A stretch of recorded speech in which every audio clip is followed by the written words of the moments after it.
Okay, so today I'm going to be performing the lab conservation of mass, and the purpose of this lab is that we're going to go through a series of chemical reactions, and we're going to determine if we are conserving mass during a chemical reaction or not. So I have already gone on and pre-measured out the solution, so to speed things up a little bit. So our first solution that we have in step 1 is where we're going to add 10 milliliters of the sodium carbonate, Na2CO3, into our Erlenmeyer flask. I'm going to go on and stopper it.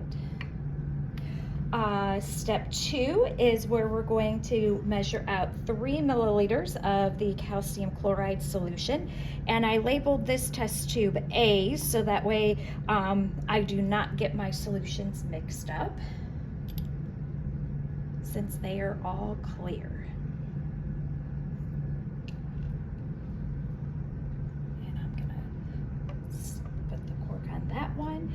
Step 3, we're going to measure out the same amount, 3 milliliters, and another test tube, but this time it's going to be of the sulfuric acid that we're going to place into our test tube. And I labeled this test tube B, so I know that this is the sulfuric acid. Since the test tubes like to roll around, I am going to rubber band them to the side of the flask.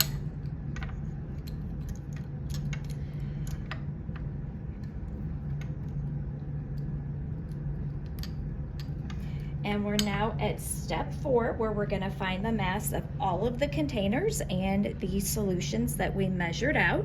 So our balance is at 0. And in your data table here, for mass A before mixing, I need you to write 138.70 grams. Okay, so we are now at step 5, where we're going to place the calcium chloride solution into the flask that has the sodium carbonate. So I have labeled that one A. So here's my test tube A, and we're going to go on and add it to the flask.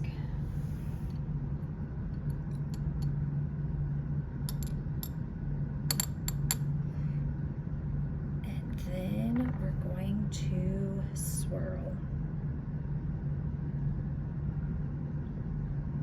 It kind of looks like gel, kind of opaque, kind of white.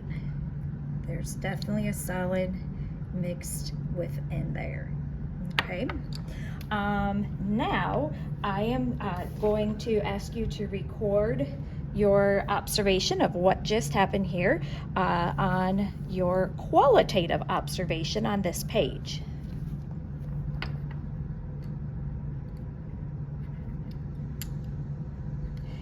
Now we're on to step 6, and we're going to find the mass of all of the items again on the balance. So we're at 138.69. If you could write that down for mass B after combining the Na2CO3 to the CaCl2.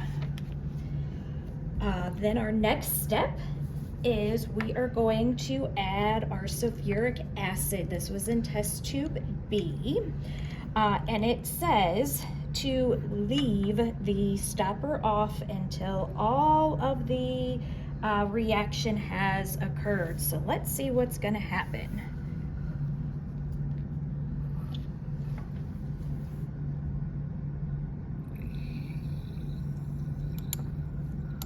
So we have some bubbling. The bottom of the flask feels a little warm.